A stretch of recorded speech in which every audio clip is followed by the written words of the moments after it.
مدینه شریفه ته چې حضور پاک مبارک هجرت وکړ په ډېره مجبورۍ وکړ، ولې چې په مکه کې د مکې کافرانو د نبی علیہ السلام سره او د هغه د ملګرو سره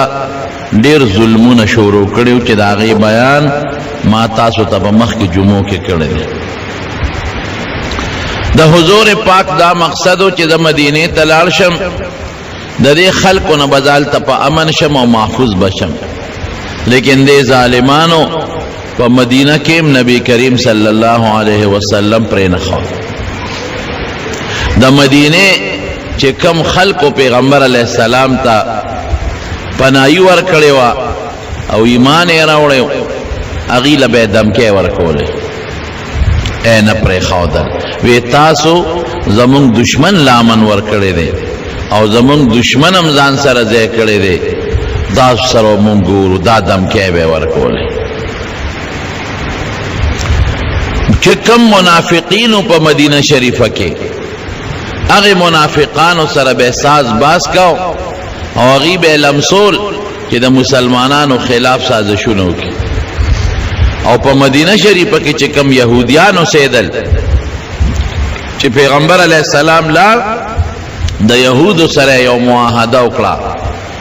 چې موږ به یو بل ته غږ نه کوو، د یو بل د دشمن مرسته به نه کوو، یو بل سره به د امن ژوند تېرو. نو دې د مکې کافرانو هغه یهودیانو سره ساز باز جوړ که وغیره پیغمبر علیه السلام خلاف لمسول شروع کړل.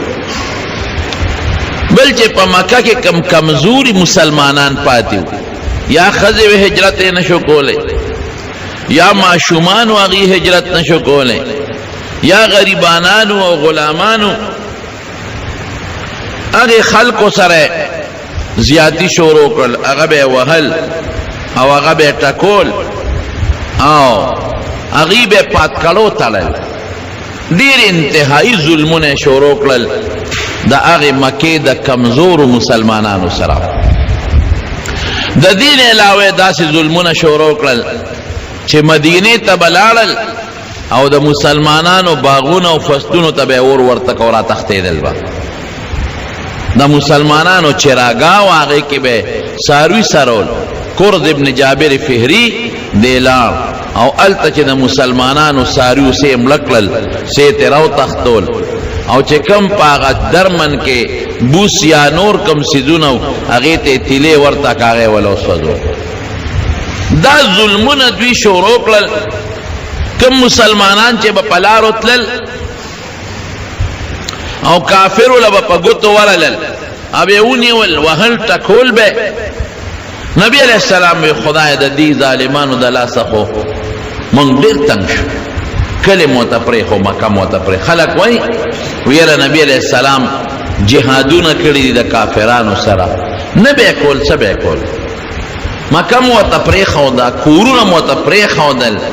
چې کوم په مکه کې زمونږ پټي و هغه م ورته پرېښودل. چا نه ښځې پاتې شوې، خاوندان یې مدینې ته لاړل، چا نه بچي پاتې شو، مور و پلار ترې نه پاتې شو، بیت الله پاتې شو، د خدای کور م ورته پرېښود او ته لاړو، بیا په قلار نه پرېږدي، دې سره به څه کوو. نو نبی علیه السلام صحابو سره مشوره وکړه، یو فیصله یې دا وکړه چې د دې ظالمانو نه موږ په څه ځان خلاص کړو. نو د مدینې د مکې نه به شام ته دوی تلل. مکه خو داسې علاقه ده چې هلته خپل فصل نه زرغونېده، نو شام ته به تلل او شام نه به تجارتي غله او دا قصې پیسې راوړل. نو نبی علیہ السلام دا سوچو کو چې د دوی کومه قافله شام ته ځي، نو په هغې باندې یو حمله کوو. داسې حمله نه کوو چې قافله وله لوټ کړو، خو لږ به ویریږي، دوی به ویریږي، دوی به پوه شي چېرې دا خو که موږ مسلمانانو سره ظلمونه کوو، نو مسلمانان خو هم دا دی زمونږ په قافله حمله کوي او د دوی ټول تجارت خو په شام او د شام لاره د مدینې خوا کې تېرېدله. نو که دا لاره په موږ بنده کړي، نو موږ به غنم د کمي، زمونږ خوراک به د کم ځای نه او زمونږ تجارت په مکه کې خو بغیر د سرمن نه بل شي نشته، څه به کوو. نو د دوی یو تجارتي قافله تله شام ته. نو حضور پاک سره د یو څو مرګنو لاړ، په هغې باندې د دمکۍ او د یرولو دپاره. خو چې نبی علیه السلام په هغه لارې ته ورورسېد، نو دا قافله شام ته وتې وه. نو پیغمبر علیہ السلام سره د صحابه واپس راغله بیا ورته پته ولګېده چې هغه قافله د مکې د کافرو چې کوم شام ته تللې ده واپس را روانه ده نو بیا ورته نبی علیہ السلام سره د ملګرو ووت و اتفاق ده او د خدای خوښ هم داسې وه چې دوی سنګ میدان ته ورسېدل نو قافله ته د لارې نه وتې واپس مکې ته رسېدلې دې لومبۍ ته غزوه ابوا وی او دویم ته غزوه ودان وی بیا نبی علیہ السلام ته پته ولګېده چې د قریشو یو مضبوطه قافله ده او د ابو سفیان په سردارۍ کې ده او ډېر تجارتي مال دی پکې ودرېږه په دې یو حمله کوو چې دې ویریږي موږ نه ملي شي او چې نبی علیہ السلام څنګه عشیره یو مقام دی هلته ورسېد نو ورته پته ولګېده چې هغه قافله شام ته رسېدلې ده نو واپس رالل بیا ورته پته ولګېده نبی علیہ السلام ته چې هغه قافله واپس د شام نه را روانه ده او مکې ته ځي نو نبی علیہ السلام صحابو سره مشوره وکړه وی ځای چې د قافلې پسې د تجارتي کومه قافله ده دې پسې وځو لږ یو پوټی راودوي چې دوی مونږ نه لږ په قلار شي مونږ خو ورته وطن کلي بچي ښځې هر څه پرېښودل بیا په قلار نه پرېږدي مدینې ته راپسې راځي او زمونږ چراګاهونو باندې ورونه ورته کوي زمونږ څاروي تښتوي ظلمونه کوي نو نبی علیہ السلام تیاری وکړه دې درمیان کې تاسو ته مه ووایي چې د انصار د مدینې شریفې چې څومره وو هغوی له به یې دمکۍ ورکولې هغه هم نه پرېښودل چې تاسو ولې زموږ دشمن له پناه ورکړې ده نو د مدینې شریفې یو سردار و د یو لوی قوم مشر و د اوس قبیلې د هغه نوم سعد ابن معاذ و دې لاړ مکې مکرمې ته نو په مکه کې یو لوی کافر دی امیه ابن خلف د هغه سره د دوستانه وه دواړه غټ غټ تاجران دا سعد چې به کله مکې ته لاړ د دې امیه سره به دیره او امیه چې به کله مدینې ته راغی او یا د مدینې په خوا کې به شام ته ته نو د دې سعد سره به دیره د دواړو قریبي دوستانه او تجارتي تعلقات نو حضور پاک چې هجرت وکړو دې درمیان کې سعد ابن معاذ وی زدم بیت الله ته یو عمره به وکړو طواف به وکړو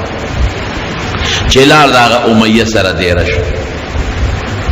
امیه ته وی اشنا زه خو طواف له راغلی مو د بیت الله طواف کوم امیه ورته وی داسې کار دی هغه ورځې دې لاړی نور کله به ته دلته کولاو ګرځېدې په مکه کې او ته هم د مدینې سردار یې زمونږ دې خلکو به ستا ډېر زیات قدر کوو اوس د مکې خلک تاسو ته ډېر غوسه دي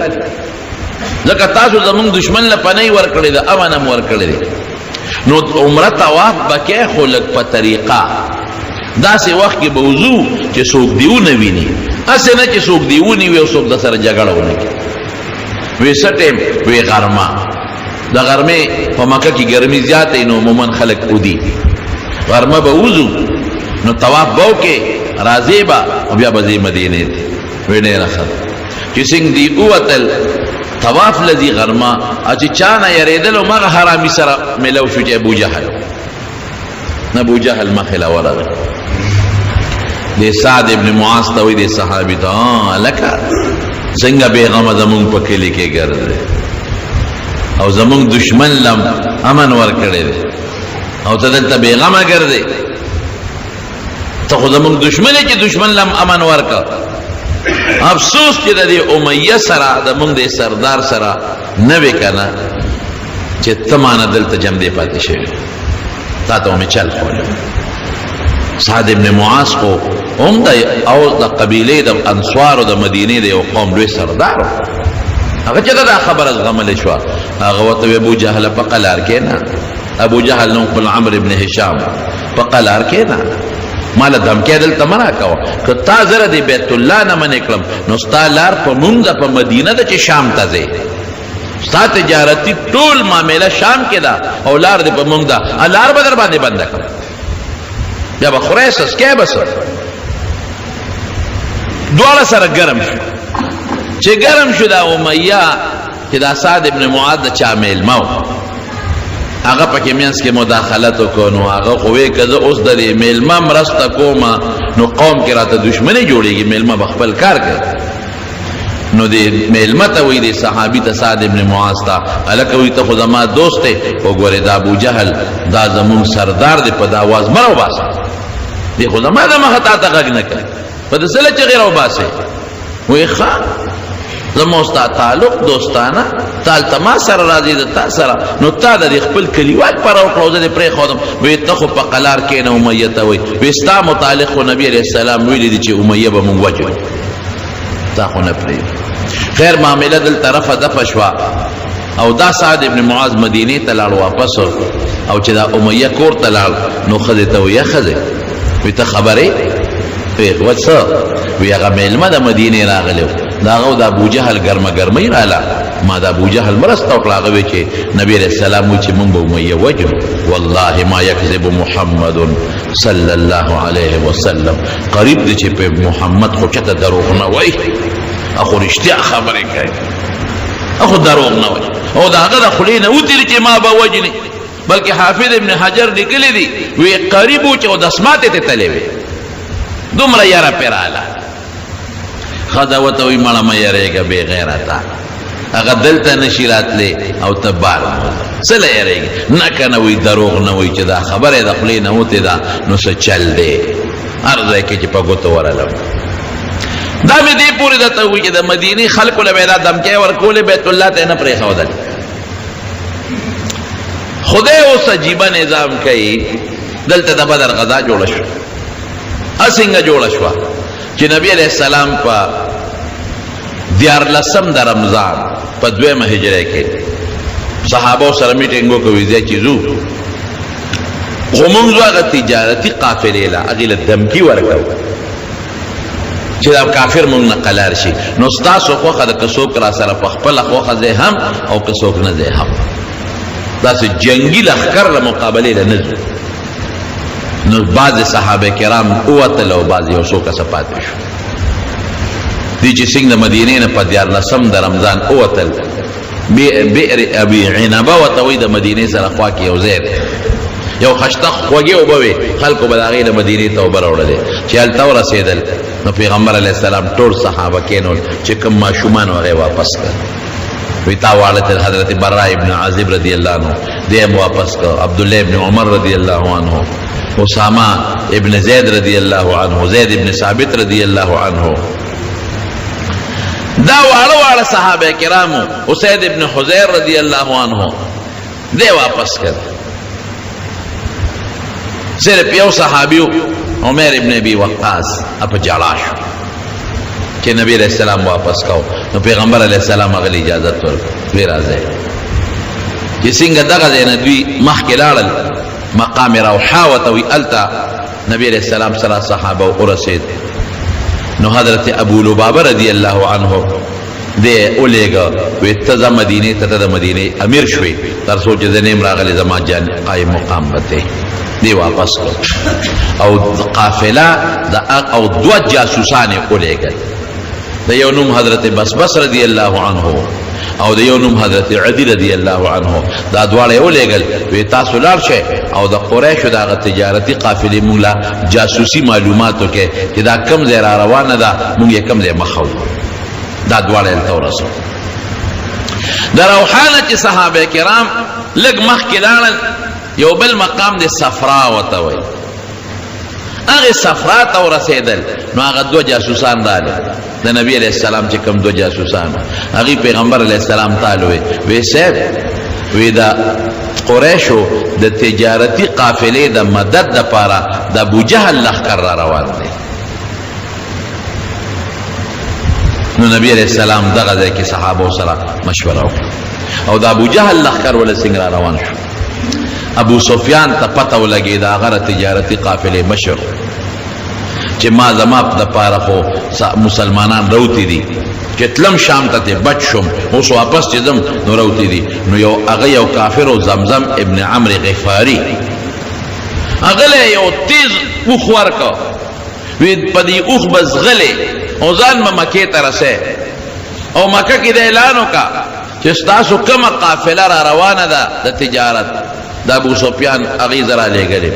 اغي وی چې زمون مدد لروزه مسلمانان په مونږ حمله کوي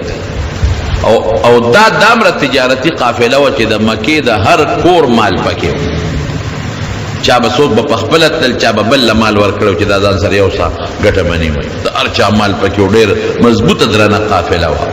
نو زر راله روزې مدد لو کرو نه وته نو موږ به مسلمانان وجني او قافله هم لوټ کوي نو زمزم ابن عمر دی چې راورسېد نو د هغې به دا قانونو چې هغې به خطرناک خبر نو صادر به د سر نه داسې تاوه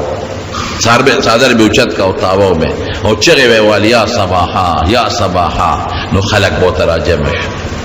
دې زمزم ته ابو سفیان وایي ته به دا چلو کې چې ته به د اوښ دا پوزه زخمي کې چې وینې ته بیږي او د صادر په ځای به جامې وباسې او ابه تاوې نو خلق به پوه شي چې مسله ده ډېره خطرناکه ده نو خلق به دله په منډه راولي نو دې زمزم همغه چل وکړه د اوښ دا پوزه یې زخمي کړه هغې نه وینې بېدې او جامې یې وویستې بیا د سر نه تاولې نو چې خلقو قتل ټول ورته راجمع شو چې خدای څه مسله ده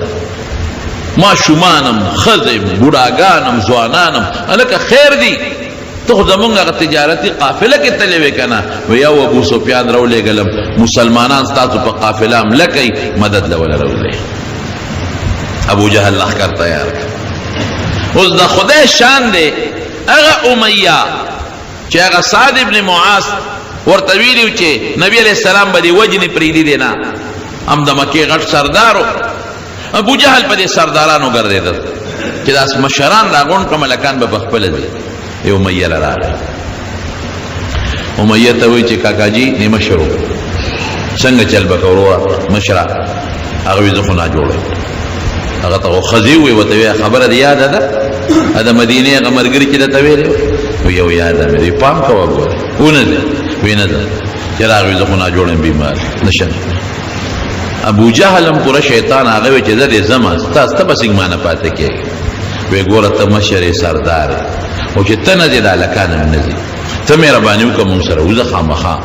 دې کله یو بانه ناجوړ یم او دوه نوکران به د ځان پسې ولېږم او درې به ولېږم او څلور به ولېږم ابو جهل ورته د هلکانو جرګه راوسته دا ماشومان دي او ته نه ځې د ځوانانو یې وله راوسته د بوډاګانو یې وله راوسته وایي داسې کار دی ځمه خیر د جنګ له خو لږ غوندې را سره په لاره لاړ شه چې ستا د وجې دا نور وځي چې ته نه دي دا نور پاتې کېږي نو خیر دی بیا به دې را واپس کړو نو وی زه ډېره ښه ده نو یو اعلی اوښ ځان لالمه کور ته چې راغې ښځه ورته وایي تا خو نه ځمه او تا وایي چې ما ته خو هغه د مدینې هغه ملګري ویلي چې نبي علیه السلام وایي چې زه دې وجنم او دروغ هم نه وایي وایي ښځې ځم نه لږ غوندې ورسره وځم یو ورځ مزله او داسې اوښ مې ځان له اغېشتلی که نه چې دوی په ما پیږي را تښتېدلی به یم دی ځم نه وسه وایي ښه ګورې پام کوه لاړ نه شي ګورې کم وخت ته مړ به دې کړي وایي ډېره ښه ابو جهل پوره شو هغه وی چې دې کاکا به د خامخا رسول نو یو دوه درې څلور هلکان یې پرې مقرر کړل هغې ته یې وی چې ګوره دې د نه ونه تښتي د ده څوکۍ تاسو به نور څه نه کوئ خو د امیه څوکۍ به کوئ چې دې ځان سره ورسول دوی چې څنګه د مکې نه روان شو نه خو به پیاده مزلې وې یو ځای کې دمه وکړه خیمې ښخې کړې نو امیه ځان ته اوښ نږدې وتاړه دې مطلب و چې شپه ده دا خلک وځي شي نو غلی به په اوښ په ور واړو متختم به ځم به نو چې دې سنګ پاسې دغه هلکان خو ورته ابوجهل پرې کړي هغې زر را منډې کړې کاکاجي خیر دی مونږ ولاړ یو څو لوټه پکاري او دسماتي له اوبه پکاري بل څه پکاري خدمت ته ولاړ خدای دا ماشاءالله کار د کوم ځای نه ویښ پراته دي وی نه تاسو څه شی څه خبره نشته نه نه کاکاجي مونږ ستا خدمت ته ولاړ یو ته دې ویښ مونږ دې ودیو سړی پوه شو چې دې خو کار ونه که زه بل ځای کې چې که خیر یې دمه کوو هلته نه به راتښتم چې بل ځای قافلې شوارو دو شوارو د مزلو په یو ځای کې دمه کوله دی بیا چې نیمه شپه شو ټول خلک وده دي نو دی غلې غوندې راپاسېد خپل اوښ له هغه هلکان خو ورته پیو هغې ولې زر رامنډې کړې کاکاجي په خیر څه چل دی ناجوړی خېټه کې درد دی او دسماتي ته ضرورت دی اوبو ضرورت دی خدای پاکه اوده شی سر کوزو خو چې لقم را پسې رامنډې وهې هېڅ حاجت هم نشته تاسې راپاسېدم چکر لګو نه کاکاجي چې ته ویښې مونږ له خوب راځي مونږ به ستا خدمت کوو التنم کا خواندونه کا په درېمه مرحله کې اخره کې خدای بدر ته ورسو تا ته خلکو مخې خو راتلی نه شم بیا ورسېد او بیا به یې راته قصه وکړم بدر کې خدای مرداره وکړه دلته کې چې دا سړي کوم وخت کې راغی زمزم ابن عمر او د دشمن ابو جهل را پاساو نو د نبی کریم صلی الله علیه وسلم ترور د بیبي عاتکه هغه خوب ولیدو حضرت عباس رور وغیره وغوښتو رور یو خوب می خطرناک لیدلی دی بیګا وی څه خوب دی لیدلی دی یو سړی راغی په اوښ باندې او د مکې په دې خور کې اوښ سمله او درې چغې یې ووالې او درې چغې کې څه دي اواز یې دا وکړو چې قوموا یا آل غدر الى مسارعکم اخرجوا الى مسارعکم اے دوکبازو پاسه او خپل مرگ زیت ځان ورسوي فی سلاسن درې ورځې اے دوکبازو خلقو د مرگ زیت درې ورځو کې ځان ورسوي وی دا چغې والا وی خلق و تراغون شو وی بیا د بیت الله خواله راغی او التکیم دا چغه والا درې چغې والا او بیا د جبل ابي قبيس ته براو خطر او د جبل ابي قبيس نه یو غټه تیګر واغښتا او غیلان درو غردولا وی هغه تیګر ډکرې شو او دا غي ذره د مکه ار کور ته ورسېده بی بی عاتکه د حضور پاک ترور دی عباس رضی الله عنه اخو مسلمانو خو پټ هغه ته وی سم مسله خطرناکه پیخیږي ما دا څه خوب لیدلې دي دا هغه دوست ولید ابن عتبہ هغه ته وی ولیدا وی دا خوب ال تویم زما خور دا څه خوب لیدلې دي او چاته به وینا هغه خوب ال پلار ته وی عتبہ ال ابو جهل ته خبر خورش حضرت عباس وی روانو چې ابو جهل आवाज راکړ امام ابو الفضل دلته راشه ورنه وی تاسو سړو خو د پیغمبره دعوه کړې و خو د خزو نمنو خبر اوس استاد خزو د پیغمبره دعوی شروع کړې وی مې چې څه چل دی وی چې ستا خور خوب لیدلې دی په ما ځان نه غرض کړ وی دا پته به ولګي چې دا او چې د تیګ ډکرې به زمون کورونو ترارسه او کده مسلمانانو کورونو ته برسي ما ځان غلې یو دا خوب وی چې دا سنگ دا خوب ولیدل شو نو دې کې زمزم راغیغه او خواله اعلان وکړي د قافلې خبرم والو د قافلې مدد لرو قافله روانه شو او قرآن شریف کې الله تعالی فرمایي ډېر لوی په قبر روانه شو ډېر لوی تکبر سره او شرابونه ځان سره واغشتل او زر کسان وتل د زرو نم زیات جنگ پاتې شوی زر کسان دي د زرو نم زیاتو او ار یو سره تورا وا زغره چولې وي وسو ور سره سونه او خان 700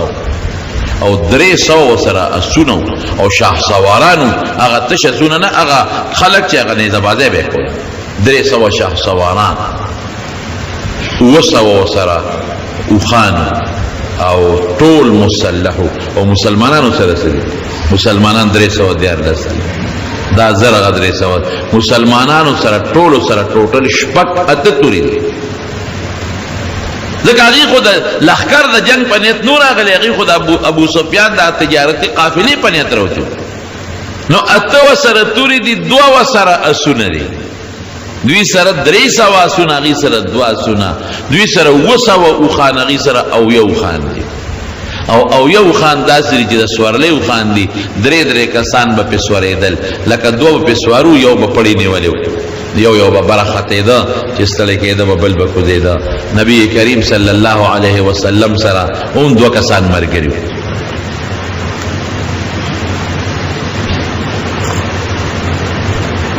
دعا سره مرګري یو سره حضرت علی رضی الله عنه یو سره حضرت مقداد رضی الله عنه پدری کسه یو کو حضرت مقداد رضی الله عنه وی 2 بسوارو یو بکوزیده وی پیغمبر علیہ السلام د کوزیدو نمبر را مونږ د خدای رسول ته بنه کوزیږي تکینه او زو علی بکوزیګو بس کله به زه پیاده سفر کوم علي به برئ، کله به علي کوزېږي زه به برم، ته به نه کوزېږې. وی نه تاسو ما نه تکړم نه یې او زما په نسبت ستاسو ثواب زیات نه دی، خو زما زیات خوښ دی. وی قسم دی چې حضور پاک به په خپل نمبر کې کوزېده او د اوښپړې به یې نیوه، نوم به به رسوال. داسې عاجزي به په نبي علیه السلام کې او بهترین اخلاق. نو او یو خان، دوه سونه، اته تورې، شپږ زغرې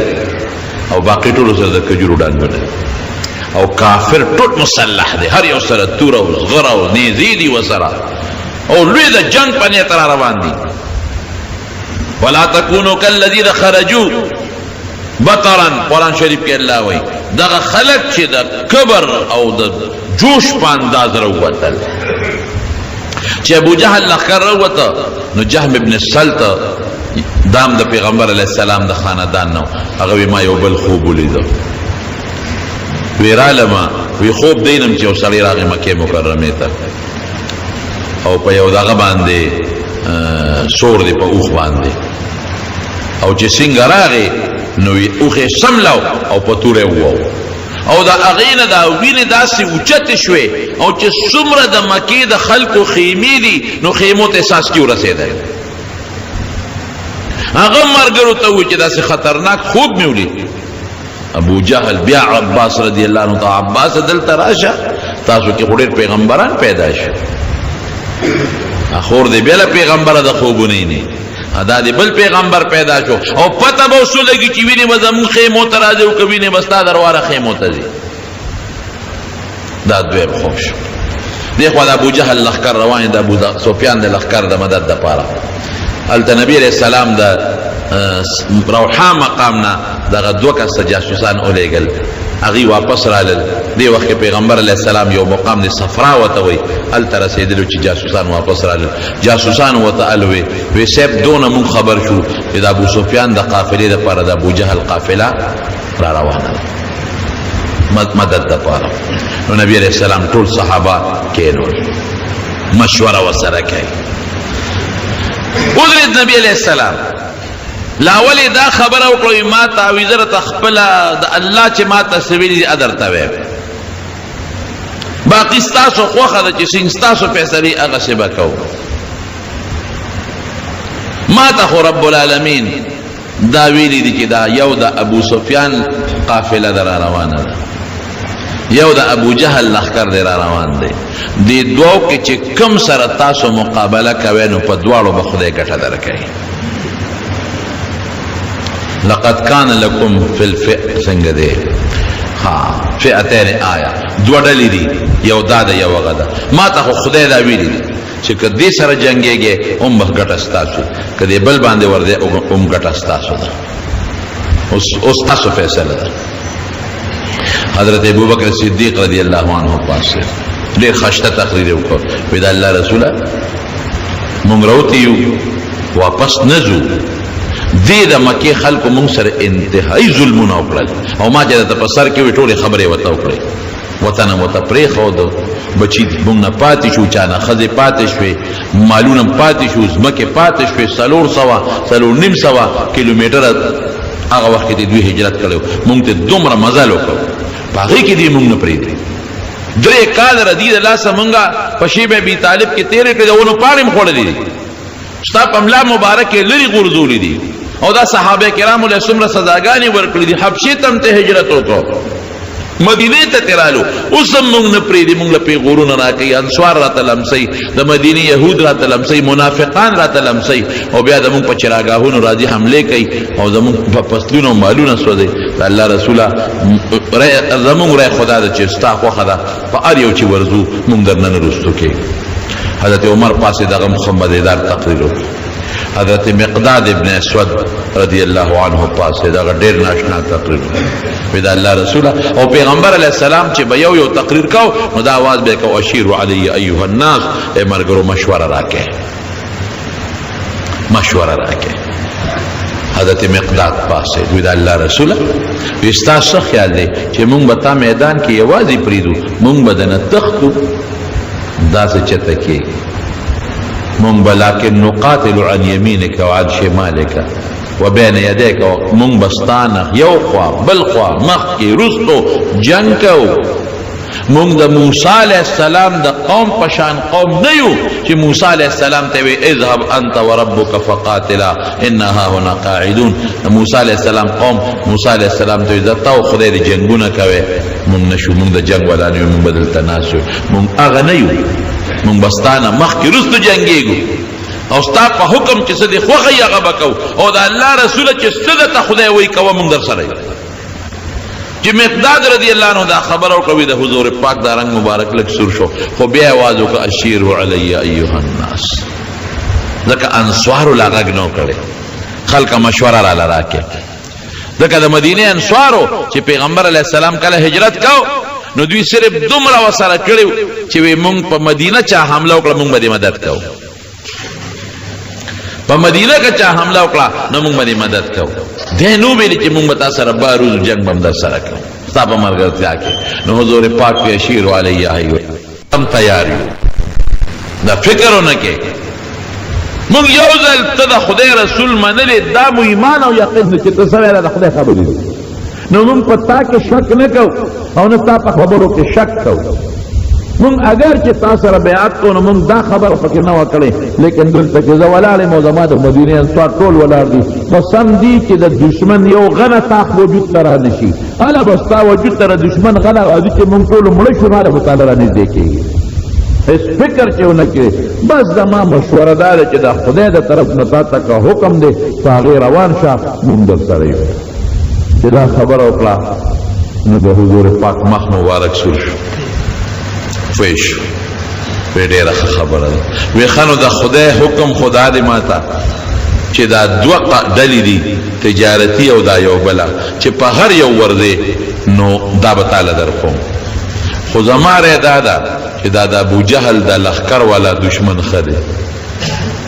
په دې بل نه ورځو دې له موږ صرف دمکې لروته چې دی ویریږي او موږ نه په قلار شي اوس خو لخر راغی ورځو او فکر مکوي الله مدد موږ سره دی اگر دو کسانی ولېګل وی دی لا شه معلومات کوي چې د ابو جهل لخر به کم ځای را رواني او کم ځای به هغه لاړل او صحابه کرام روان شو په لار روان دي هغه چې څنګه لاړل هغه بس بس ودی نو دا بدر چې کم ځای کې کوي دی د دوی کوي سره دی ورغله دا دو صحابه او دا کوي مشکونه د وبوډا کول او خانه هغه یو ټیلا والتا سملولو او رال د کوینه مشکونه راکې د کوي په غاړه یو سوجي نه کېږي هغه مو د کوینه وبوري هغه یو جنې بل ته و چې زما قرض راکړه ابل جنې وته لک صبر وکا د ابو سفیان د قریش قافله را روانه ده او سبب بدل تر رسي نو زما سره سامان دیغه په خرج کما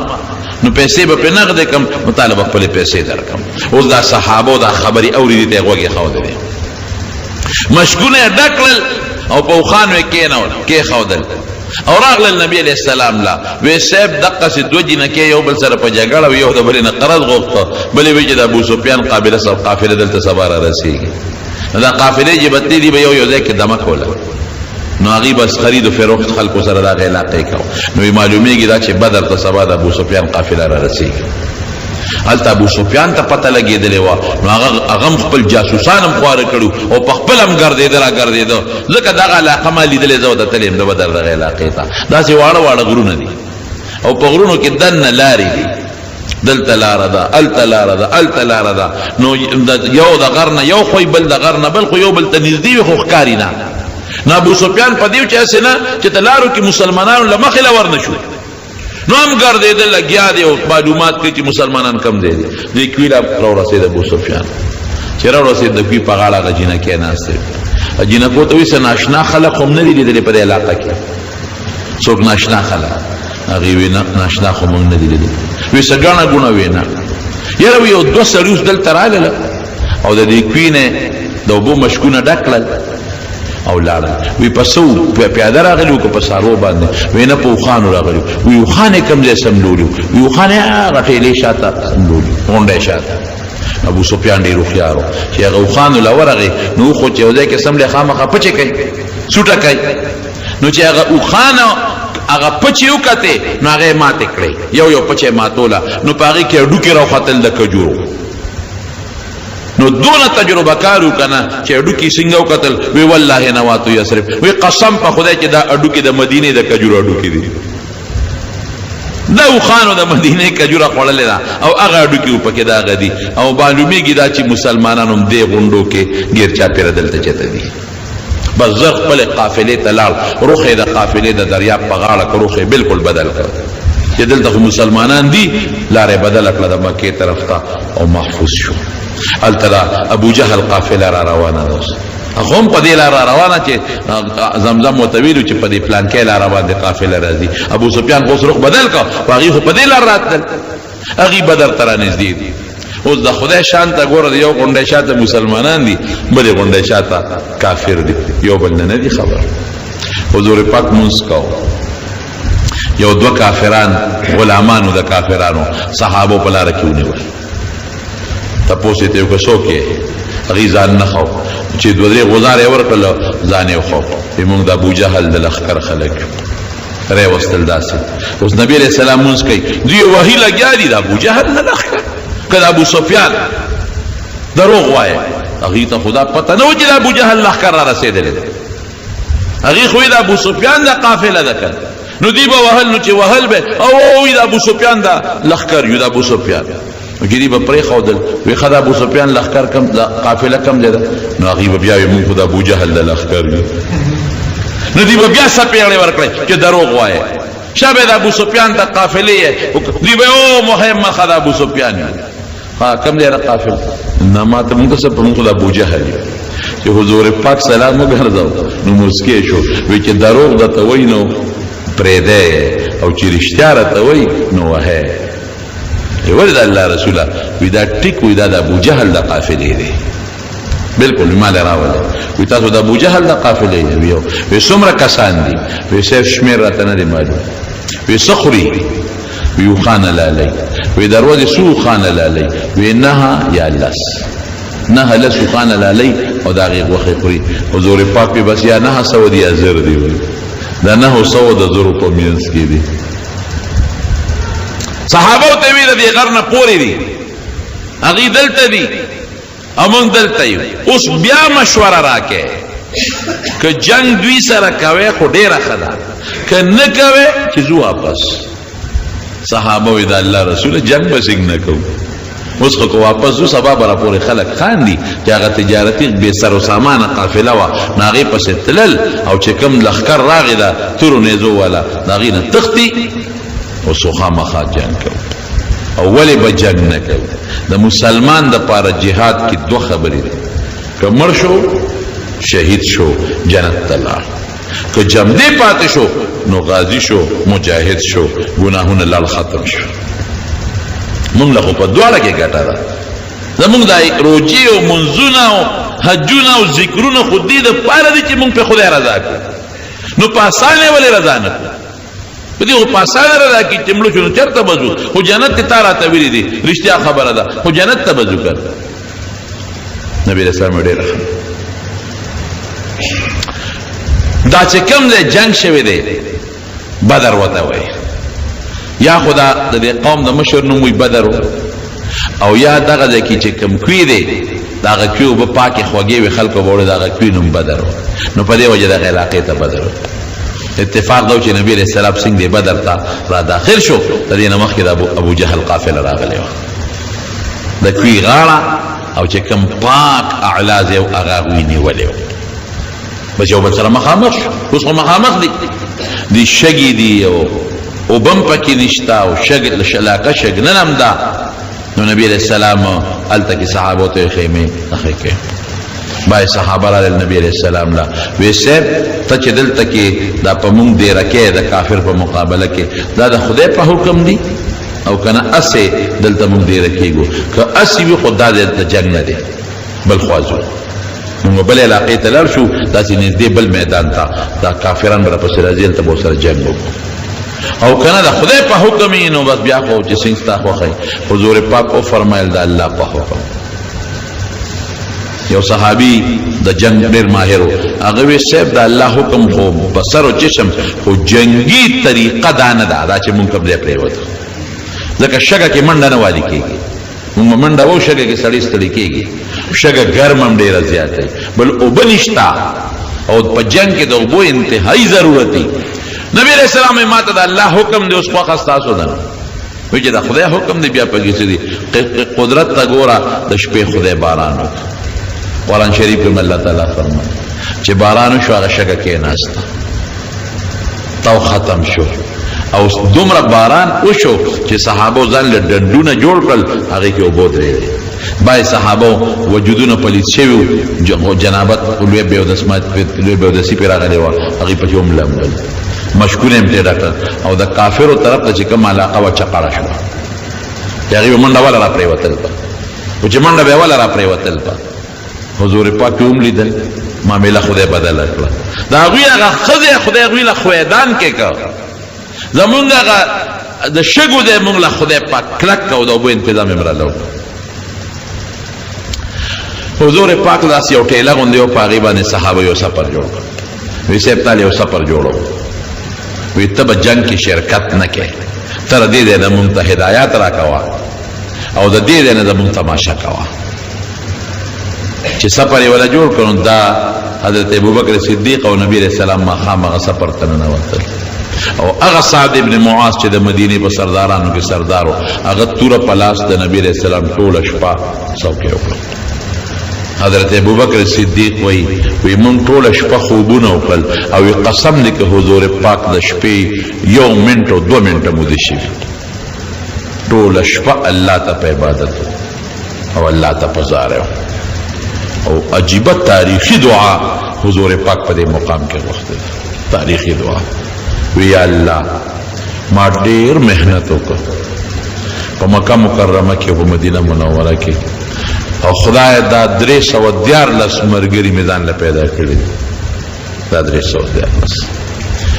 نور نشته په مخ د ځمکه ستا نوم والا دقه دي نور نشته او الله دا ډېر غریبانان دي خدایا مالدار نه دي ګوره مالدار هغه دي مقابله کې راته ولاړ خدای دا کار دا بندو والا نه دي منډو والا خدای هغه دي مقابله کې ولاړ خدای دا بے کسه بے سوک دي کبرجن نه دي کبر والا خدای هغه دي مقابله کې ولاړ یا الله دا شلیدل جامې دوی چولي او دا چا سپلیم نشته واقعي د ډېرو صحابو پکې سپلیم نه پیبل پیرور بے سره بے سامانه دي خدای دوی سره اس وسله نشته صرف دغه څو توري دي خدای هلته ټول مسلح دي اس وسره نشته صرف یو څیز دی پروردګاره چې هغه ستا په دشمنۍ تا ته مقابله کې ولاړ دي او دا زما د فقیران مسکینان بې څوکه خدای ستا په امداد د دوی یقین او ایمان دی الله ما به نه ذلیل کې ګورې خدای ما دوی سره وعده کړې ده چې تاسو سره به خدای مدد کوي نو خدای ما به نه ذلیل کې الله ما به نه رسوا کې ګورې خدای ما به بے وعده کې نه ځکه ظاهر کې خود سړی دې ته ګوري نو 314 زر او د کجورو د ډنګ مقابله په توره کم ځای کېږي او پیاده مقابله دغه سره کم ځای کېږي د اوښانو د اسونو سره کم ځای کېږي وی خدای ما به نه رسوا کې الله ما به نه ذلیله کې ګوري او ما به نه بې وعده کې خدای ما وعده کړې ده او یا الله که دا 314 مسلمانان دې مړه کړل دوی سرونه ستا په ذات او ستا په دین تیار ولاړ دي دې ته ولاړ دي چې ستا په دین نن سرونه ورکوي بالکل تیار ولاړ دي ما ازمایلې دي خدایا خو که دا 314 نن مړه شو الله تر قیامته پورې به ستا د نوم غشتو والا بیا څوک پاتې نشي بس چې ولې چې دوی مري نو حضور پاک به څنګه هم دی پاتې کېږي او چې دا لاړ شي نو بیا خو ټول کفر دی ایمان خلال ختم شو اسلام خلال نو خدای که دا 314 کسان دا بے کسب بے سوک شلیدلو جامو علا فقیران دا لاړل د منځه قیامت پورې بستا د نوم غشتو والا سوک پاتې نشي جاړي ټوله شپه تر دې حده پورې او په ولاړه دعا کوي چې دا نبی علیہ السلام د سر مبارک نه صادر پرېوته.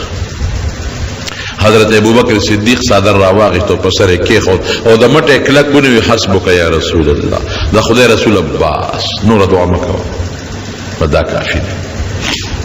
نور چې بالکل دعا ونه کړي به دا کافي ده. څه چې کېږي فکر نه کوه، بس هېڅ سوچ چې ونه کړې، هېڅ فکر ونه کړې، بس چې څه وشو شو بس. دا دعا چې څنګه وکړه نبی علیہ السلام دعا نه پس راووته او ډېر زیات خوشحاله او خندلې. صحابو چې دا خو د خوشحالۍ مقام نه دی د خندا، نو دا آیت وی سیهزم الجمع ویولون الدبر. دا آیت خدای نازل کړ چې دا ټول به تختی، دوی ته به شکست ملاویږي، تاسو له به خدای فتح درکړي. وی ما سره خدای بل امداد وکړ، ما سره الله مال زیر راکړ چې تاسو له به خدای کټه درکړي، هغې له به خدای شکست ورکړي. نو راغی نبی کریم صلی الله علیه صحابو ته دلته راشي لاس یې کېښود، وی هذا مسرع فلان غدا ان شاء الله. وی دا د فلان کی د مرګ ځای دی، دلته به فلان کی پروتي، دلته به ابو جهل پروتي، دلته به امیه پروتي. یو ځای باندې لاس کېښود او د یو کافر د مرګ ځای ښود. یو صحابي وی زما د الله په ذات قسمی چې پیغمبر علیه السلام د کم کافر نوم اغشتی او په کم ځای لاس یې ښودی دی، وی په حق ځای سار لاغه کافران مردار پراته وي، د هغې نه لږ هم اخوا دیخوا نه. الله پورا مدد وکړي. اخواته 1000 فوج مخامخ، دیخوا 314 غریبانان، مسکینان، فقیران، بے سپلو بے صادرونو والا. الته کې پکې عتبه تقریر وکړو. نبی علیہ السلام سره د صحابه هم بدر میدان ته ورسېد او د مکې کافران د ابو جهل لښکرم بدر میدان ته ورسېد. دواړه یو بل سره مخامخ شو په هغه میدان کې. او ما درته ویلو چې صحابه په اصل کې د ابو جهل د لښکر په نیت نه ووته، د ابو سفیان د تجارتي قافلې په نیت وتی، نو ځان سره جنگي سامان کم وړی. اته توري دي، شپږ زغري دي او یا وخان دي او 2 سونه دي، او د کافرانو د زرو کسانو لخکر دی او ټول مسلح دی. هغې سره او یا اسونه دي او 900 ورسره وخان دي او ډېر جوش او خروش سره دي. او په دې نیت چې دا مسلمانان خو ډېر کم دي، نو دا به مونږ ټول ختم کو. میدان جنگ کې چې کله یو بل سره مخامخ شونو، بعض کسان و کافران لیکن لږ نرم دلو رحم دلو، لکه اخنس ابن شریق او د هغه قوم. هغه خپل قوم ته را جمع کا او وی چې قوم مونږ خو د ابو سفیان د قافلې د بچاو د پاره راغلیو، او د ابو سفیان قافله خو بچاو لاړه. مونږ خو جنگ له نه یو راغلی، مونږ خو دې له راغلی و که زمونږ په قافله چا حمله وکړه نو مونږ به جنگ کوو. قافله بچاو مکې ته ورسېدله نو مونږ جنگ سره کوو. دا که مسلمانان دي خو زمونږ رونه دي، زمونږ تربوران دي، جنگ مونږ نه کوو. نو اخنس ابن شریق سره د خپل ټول قوم بنو خزاعه واپس لاړه، هغوی جنگ کیسه وانغشته. بل یو کافر عمیر ابن وهب، هغه د مرګرو ته وی چې زه ورځم او دا مسلمانان ګورم چې څومره دي. په اس باندې سور شراغې او د مسلمانانو د صفونو نه غیر چاپیره چکر واو. قوم لراغې ویره 300 خوشا دي، وی اورګه ګورم دا 300 خورې لګ دي خو بازار نه وجني، زمونږ مضبوط لخر دي، مونږ سره نشي جنگې دي. کې دي شي دوی دوکه کوي او د دې غونډې شاته دي ځان سره نور لخر پټ کېنولي نو زه چکر لګوم نو دې لاړ د بدر د غونډو د غرونو نه تاو راتاو شو هېڅوک یې پیدا نه کړل چراغ حکیم ابن حزام دا وروسته بیا مسلمان شوی دی دغه وخت کې کافر و هغه ته وایي حکیم وی مسلمانان خو دغه 300 تقریبا دي او ما چکر ولګاو شاته ورسره نور څوک شته هم نه ډېر لږ دي او ډېر لږ جنګ سامان دی ورسره یو څو تورې دي ورسره خو جوش او جذبه مولیدا یا به دوی مري او یا به مونږ کې خلق وجني نو که دا مړه شو او یا مونږ کې بعض خلق مړه کړل نو بیا د دې نه پس به د ژوند څه مزه وي دی لږ ښه سړی و پکې ځکه دا مسلمانان څوک دي خو زمونږ قومیان خلق دی نو جنګ څه دپاره کوو مونږ چې په کوم مقصد راغلی چې زمونږ د تجارت قافله ده او مسلمانان یې لوټ کوي هغه قافله اسې محفوظ مکې ته ورسېده زما له جنګ نه غواړي حکیم ابن حزام ورته وایي عمیر ابن وهب ته وی ته راځه عتبه مشر سردار دی زمونږ هغه سره به میلو شو به پوی کړو عتبه لرالل عتبه د مکې مشر و لوی سردار و سپین ږیری هغه ته الوی عتبه وی زمام دا خیال دی چې جنګ نه کوو عتبه قوم را جمع کړ قوم ته وی قومه یو تقریر یې ورته وکړ وی مونږ څه لروتی یو مونږ دې لروتی یو چې مونږ ته د اطلاع شوی و چې ستاسو تجارتي قافله باندې مسلمانان حمله کوي مونږ دې لرال اوس پته ولګېده چې هغه تجارتي قافله زمونږ بچ بچاو مکې ته رسېدلې ده ولې جنګ کوو که دا مسلمانان دي نو یا د چا رونه دي د چا بچي دي د چا تربوران دي د چا پلاران دي نو خپل قوم ولې مړه کړو او یو عجیبه خبره یې وکړه وی پرېږدی دا محمد او د هغه ملګري صلی الله علیه وسلم پرېږدی که چا مړ که مونږ به خلاص شو او که دله خدای غلبه ورکړه او دی غالب شو نو زمونږ د قوم بچی دی د عزت زمونږ عزت دی څه بده خبره خو نه ده که دی غالب شو خو زمونږ بچی دی د دې عزت زمونږ عزت دی او که چا بل چا مړ که نورو خلکو ته به یې پرېږدو نو مونږ هم ترې خلاص شو قوم ټول عتبه سره ودرېد وی بلکل او د هغې وجه څه وه عتبه ولې دا خبره وکړه عتبه ځکه وکړه چې ما تېره جمعه تاسو ته 2 خوبونه ویلي 2 خوبونه یو بیبي عاتکې خوب لیدي و هغې نه معلومېده چې دا مسلمانان بریمونې او کافران شکستونه او یو د جوهیم ابن سلط خوب و هغې نه هم دا معلومېده چې مسلمانان بریمونې او بل د دې عتبه یو غلام عداس چې کله حضور پاک د طائف نه راته هغه عداس په لاره کې مسلمان شوی نو عتبه ته تپوس وکړو عداس دا ولې نو هغه ورته الوی وی دا د آخر زمانې پیغمبر دی دا رښتونی دی نو عتبه ته پته وه د دې علامونه ورته پته وه نو جنګ یې نه غوښته او اسیم بعضې خلک په قوم کې داسې منپسندي جنګ نه غواړي عتبه قوم په دې آماده که چې جنګ نه کوو ابو جهل شیطان دی وخت کې نو بارو هغه ته چالوی هغه راغی هغه یو خبره وکړو یا عتبه د جنګ نه ولې ځان ساتي دا د زوی دی ابو حذیفه هغه مسلمان دی او مسلمانانو سره په صف کې ولاړ دی نو عتبه په زوی یریږي چې زوی به راله څوک مړ کړي او د دې نه مخکې یو کافر و عمرو ابن حضرمي اچته په لاره روانو بعضې مسلمانانو سره څه جنګ راغلی و هغه عمرو ابن حضرمي وجلی شوی و مردار شوی نو عتبه د ابو جهل د هغه عمرو ابن حضرمي زوی راوغوښت عامر یې نوم و عامره وی کاکا خو د رور مرګ وینه بخي حالانکې دا خو د هغه د رور د بدل دپاره د کافر نور اوتی هغه چغې کړې وا عمره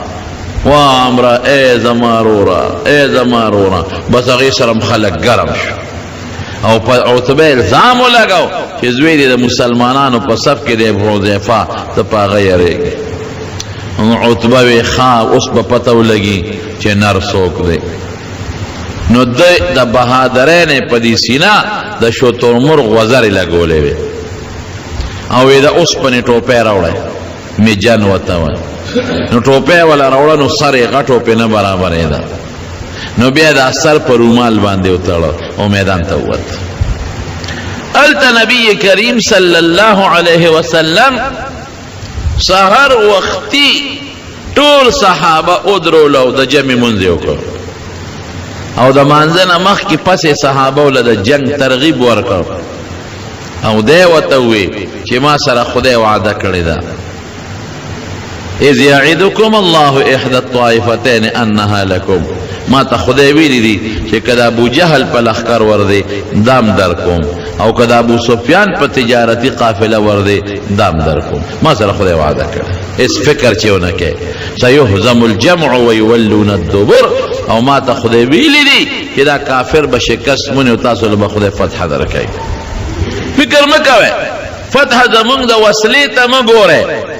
ولقد نصركم الله ببدر وانتم اذلة الله رست فرمائی کنا پیستاسو عدد کم و زر تاسو دریس و دیار لس وصلد سر کم و طاقت پا لحاظ دناغا مضبوطو مظلم زیاد کڑیو او تکلیف کے مبتلا وے بیامداللہ خدای مددو کر نو دا جہاد ترغیب ورک دا شہادتونو ترغیب ورک او بیا صفونه نیغولی چې کله صفونه نیغولو غشی را واغشتا او دا سی راخکیه یو صحابی دی حضرت سوید رضی اللہ عنہ اغل لگ یو پوٹے خیٹ را بار و دا صفنا نبی علیہ السلام و سر خوش طبیعتی اکلا نو پا خیٹے والا غشی راخکا وی استوی یا سوید نیخشا برابر شا صف کے او خیٹه باندې غشی راخکا بس اغا نیغ ورته د صف ته راووته وی دا الله رسوله مونږ په ته ایمان راوړی دی او ستا په انصاف والا دین مونږ ایمان راوړلی دی نو اعدل ما سره اوس انصاف وکړه وی څنګه د سره وکړم وی زما خیټه دې خوږ کړه نه د ده نه بدل اخله صحابه م حیران خدای ته څنګه امتي دی چې او څنګه صحابي او حضور پاک و قصدن دل خیٹه نه خوک کړي د سره خوش طبیع کړه او غشي راخکا وینا انصاف غواړم ما په دغه انصاف ایمان راوړی دی نبی علیہ السلام متذر لمن مبارک او چته کړ ویراشه زمان خپل انتقام واله دا څخه اخلاق خدای پاک ور کړي چې لمن یو چته کړه دغه سوید ورمنډه کړي او سوید ورمنډه کړي او د حضور پاک خیټه خپل کړه بار بار اخکل کلا اردتو هذا یا رسول اللہ دا خدای رسول دغه میرا دا وجستا دا خیٹ اخکل کم او دا اللہ رسول ممکن دا کہ دا زما اخیری ستا سره ملاقاتی مال دا خدای پا دربار کے دعا غوارا چه اللہ پا ما رحمو کی حضور پاک والا دیر پا من دعا غوختا صحابو صفونه چه کلا برابر کر نو حضور پاک اللہ تا بیا لا سوچت ظاہری اسباب پر نظر خو مسلمان کمزور دی یا اللہ دا قریش دیر پا کبر روتی دی خدا او دیر پا فخر روتی دی او دیر پا لوی وصلاو پا یو دیر لوی شان و تکبر کی راغلی دی خدایا مقابل کے زمان مرگری دیر جزانان و کمزوری دی خدایا اللہ دا دی قریش و دا کبر پا خورو کی واچبا او زما دی مرګرو له خدای غلبه ورکړه دا دعای بیا وکړه ګوره حضور پاک سات په سات الله ته متوجه کیږي او کافر هغه خپل کبر او غرور کې دي ابو جهل چاته وی چې دا مسلمانان به څومره وي 300 وي یاره وی داسې وکې وجنه ما جمدی به ونیسو مکی ته به بوز ولته به سره راکاږي دا د وجه ما دا خو بې وسلې خلک دی چې ګوتې ولا یو نس او شیطان راغلی دی شیطان د سراقه ابن مالک مدلجی په شکل کې او شیطانان ځان سره د هغه د ډلې په شکل کې د بنو مدلج په شکل کې راوستي دي ابو جهل ته وای د سراقه شکل کې وای زما قوم د قدمه راوسته دي غمه مکه زر تاسو یې زر د لما راوسته دي زر دادی او زر د لما راوسته دي هیڅ فکر چېونه کې بلکې 2000 نور دي 3000 لخر زما دي پاغیم ابو جهل ډاړو یو بل اطلاع مسلمانانو ته ورسېدله چې کرز ابن جابر را روان دي د کافر امداد لا او هغه سره لخر دي 15000 کسان جنگ کې دا پروپاګاندا خطرناک شی دی صحابه ته لوم به د اطلاع رااله چې کافر زر دي بیا د اطلاع رااله چې د سراقه ابن مالک ول 3000 کسان راوستري د بنو مدلج قبیله او بیا د اطلاع رااله چې کرد ابن جابر 15000 کسان نور را روان کړی دي نو زر او 3000 سلور او 15000 9000 او مسلمانان 300 دې سره یو پټه لګوندې سړی خامخا پریشان شي رب العالمین التفورا حضرت جبریل علیہ السلام رولے استستغیثون ربکم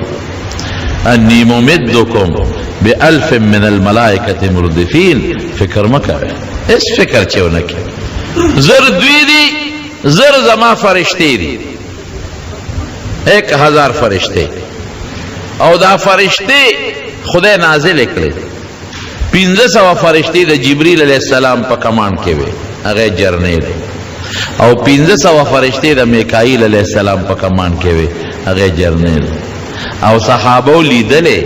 وی دا فرشتي چې را کوزیدې نو مونږ ته د سره میګي ښکارېدل ما په خپل یو غر لیدلې د بدر په مقام سره خوا کې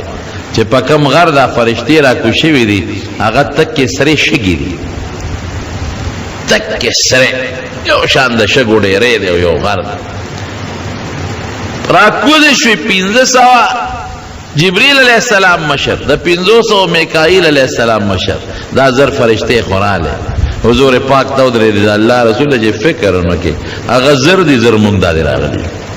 کستا مرګرو سره وصله نشته فرشتو سره شته والله دې فرشتو ته ویلو جنگ بتا سو نه کوي تاسو صرف مسلمانانو له ډاډ ورکه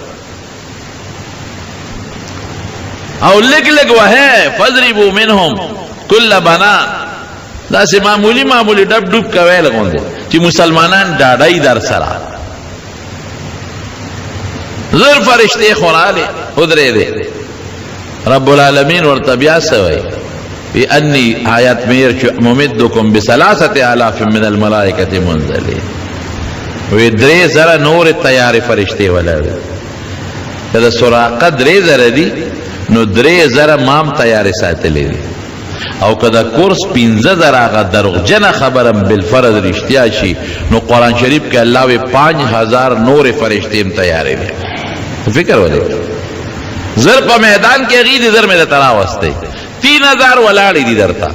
5000 ورپسې شاته نورې ولاړې دي که ضرورت پیښ شو دا در سره دي او جنگ پتا سو کوم تماشا کا واس چې سکیږي چې کله جبريل علیہ السلام راغی نو شیطان خو او پیجند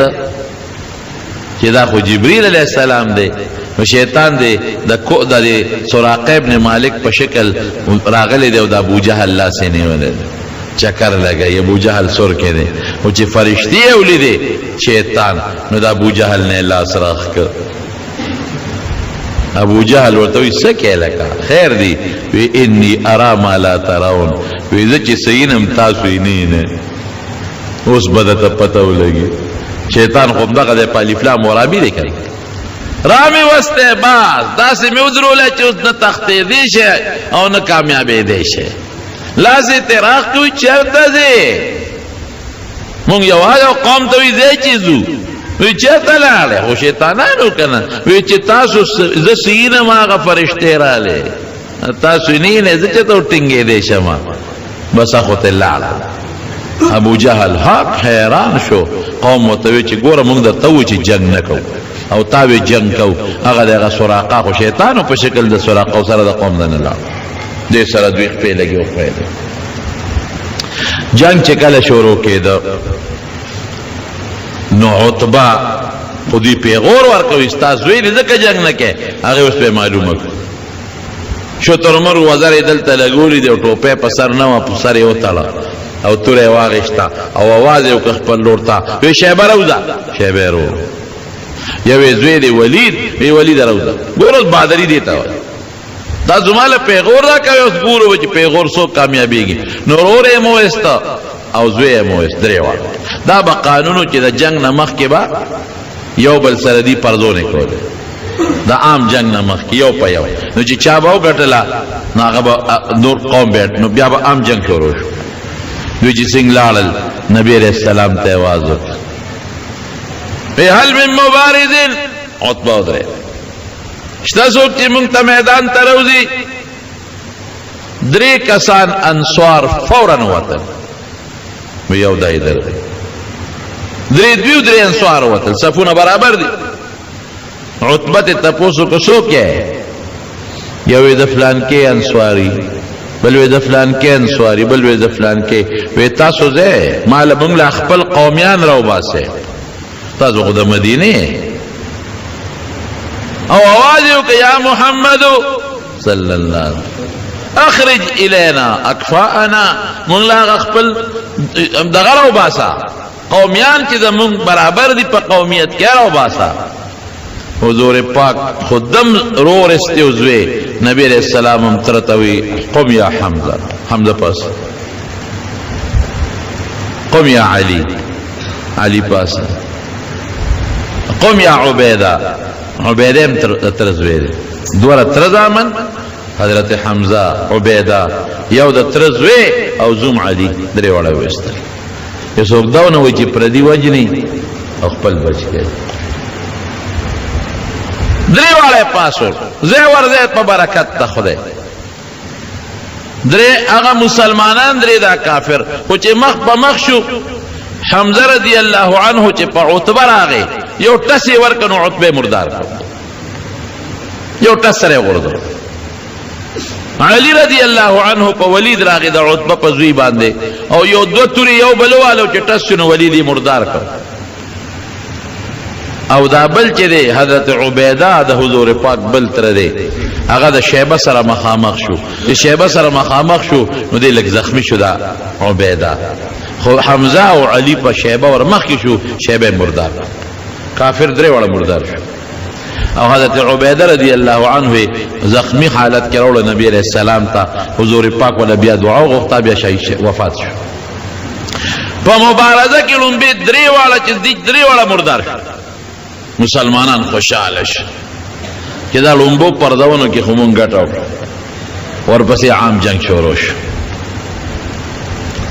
حضرت عبدالرحمن ابن عوف رضی الله عنه فرمائی، حضرت علی صاحب وای الله اکبر، د صحابه ورونو ډېر لوی شان وی. د قیامت پر ورځ د ټولو نه لومبې وزد خود انا اول من یجسو بین یدی الرحمن للخصومه. وی د قیامت پرز به د ټولو نه مخکې د خدای په دربار کې زه په کونډو پریوزم او خدای سره به زه مخامخ ودرېږم چې الله زه هغه یم چې ستا د پیغمبر په دین کې اول نمبر میدان ته زوتی، زه به ودرېږم للخصومه. خصومت الله سره به باس کوم، الله سره به زه باس کوم چې خدای پاک لومبې هغه زیمه چې زه ستا د رضا دپاره د لومبې میدان ته وتې او ګټلې مې ده، زه به میدان کې ودرېږم د خدای. عبدالرحمن ابن عوف صف کې ولاړم چې مې وکتل، ښي طرف ته مې یو هلک ولاړ نوجوان، چې مې ګس طرف ته وکتل یو بل نوجوان ولاړ.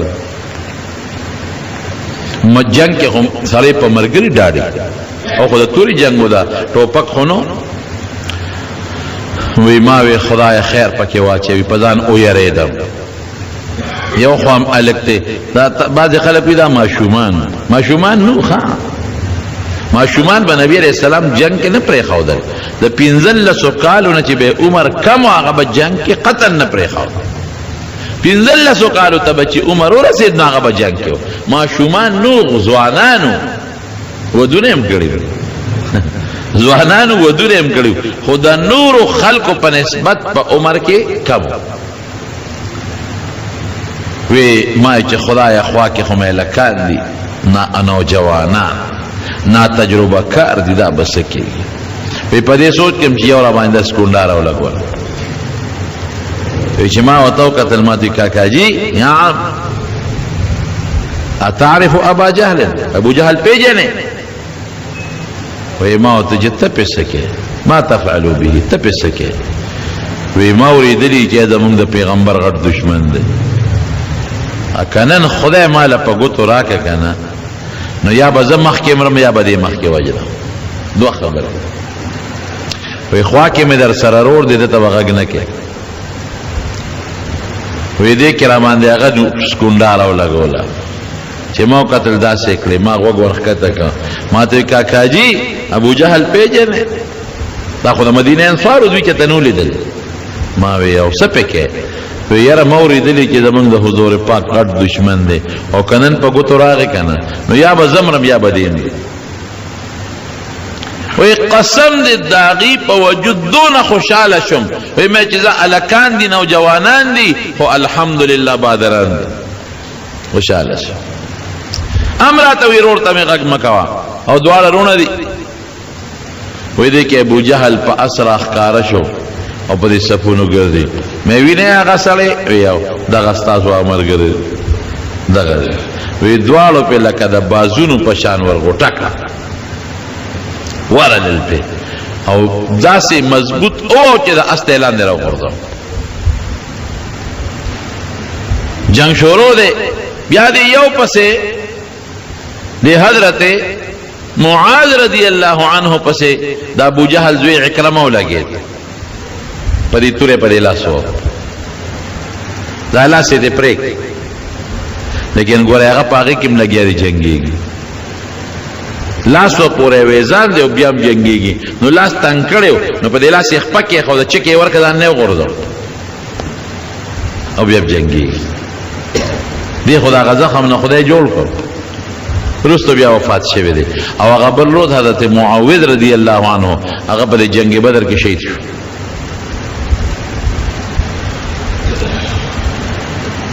هغه امیہ تیره جمعه چې مې درته قصه کړې وه هغه نه راته په څه طریقه ابو جهل راویسته چې راویویسته ده خو ښځې ته ویلي وو امیہ وی ښځې راتښتم به ځکه حضور پاک زما په شان کې ویلي چې دې به مونږ وجنو زه به راتښتم دروازه کولاو ساته هر ځای کې چې مې ځان راوتښته ابو جهل خو پوره شیطان و هغه ورته کسان لمسولي و پې کړي او چې ګوره دا کاکاجي د نه ونه تښتي چې زه دې مرم او زه دې جنګ لځم نو دې رانه سینګ پاتې شي نو دې ځای په ځای به پاسېده چې تښتمه هغه صحابه هلکان چې وو هغه کافران چې کوم هلکان وو هغې به ورته ولاړو تښتېدو ته یې نه پرېښود میدان ته ورسېد چې میدان ته څنګه ورسېده د ده د عبدالرحمن ابن عوف هم دوستانه وه نو عبدالرحمن ابن عوف ته دا آواز وکړو او صحابه ورپسې دي اوس او زوی ځان سره په اوښ شاته کېنولی دی صفوان یې د زوی نوم دی دواړه روان دي کې صحابه ورپسې شو حضرت بلال ولیده دا هغه ظالم و چې حضرت بلال د ده غلام و او په مکه مکرمه کې بلال سره هغه ظلمونه دک ول په شګو به یې سمله و په سینه به یې وله ګرمې تیږې یې ښودلې و جامې به یې تې ویستې و په لارو کې به یې راښکه ډېر ظلم یې پرې کړی چې حضرت بلال کله صحیح که نو حضرت بلال یو غونډی ته وخوته وی لا نجوت ان نجا امیہ لا نجوت ان نجا امیہ اے خلقا هغه دی امیہ ګوریا چې په مکه کې په مالو به کوله اکه نن بچو ګور بیا د ما خلاصي نشته بیا د ګوتل چې تور نشم دی ظالم لا صحابه کم دی هغه دی ورپسې شو ورپسې شو د عبدالرحمن ابن عوف رضی الله عنه الاواز ورکړه عبدالرحمن بچ مې کا هغه ته ما پس راځه نو په منډه اوس خطا دی نبی علیہ السلام له بوزي یو دور پاک له بوزي چې امن ولا ورکی صحابه پسې رو رسېدل نو چې رو رسېدل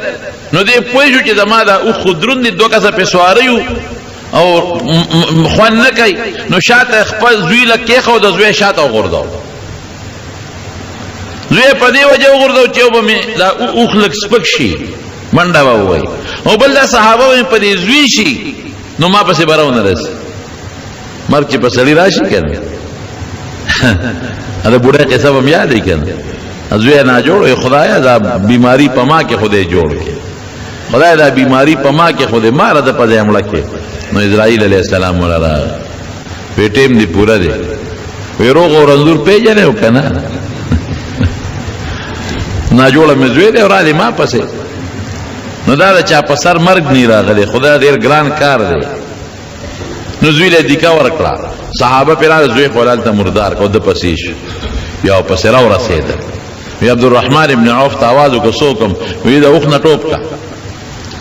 د اوښ نه یې ټوپ کړه هغه پې ځان ورغورځو عبدالرحمن ابن عوف او صحابو ته نه به یې وجنی زه دې نبي علیہ السلام له بوزم صحابه وایي چې حضور پاک خو ډېر رحمدل دی که هغه له ورسېد خو بچ کېږي ده ته وي پاسه وي نه پاسم دی ډېر وسې په دی کې خدای ته نه پازان یې پې غورځولې بس صحابو د لاندې نه پکې توره وړقوله په دا خېټه کې مردار یې کړي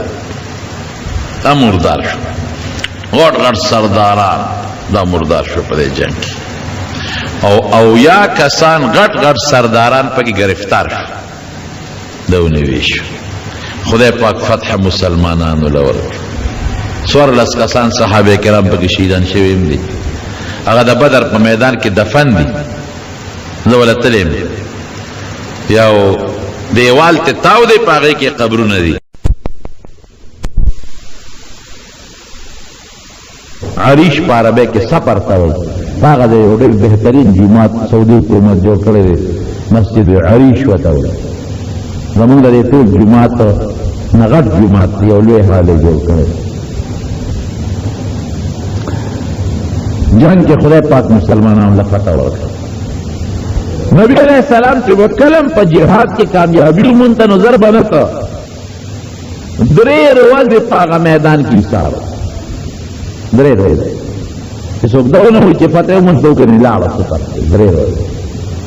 درې ورځې ایسار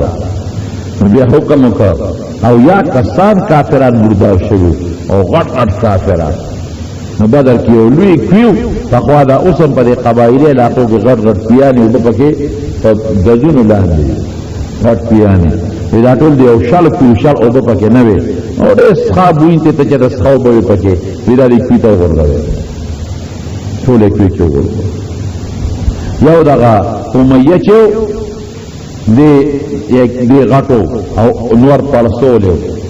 نو دې کې راښکنو اندامونه ته جدا کېدل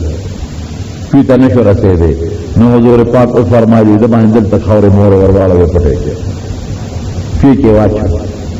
نو درې ورځې پس نبي علیہ السلام مبارک راغی د کوي په غاړه وکړ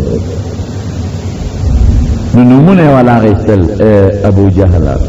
ای عتبه ای شیبه ای فلان کیا یو نوم بخاري شریف کې حدیث ای فلان کیا نومونه اغېستل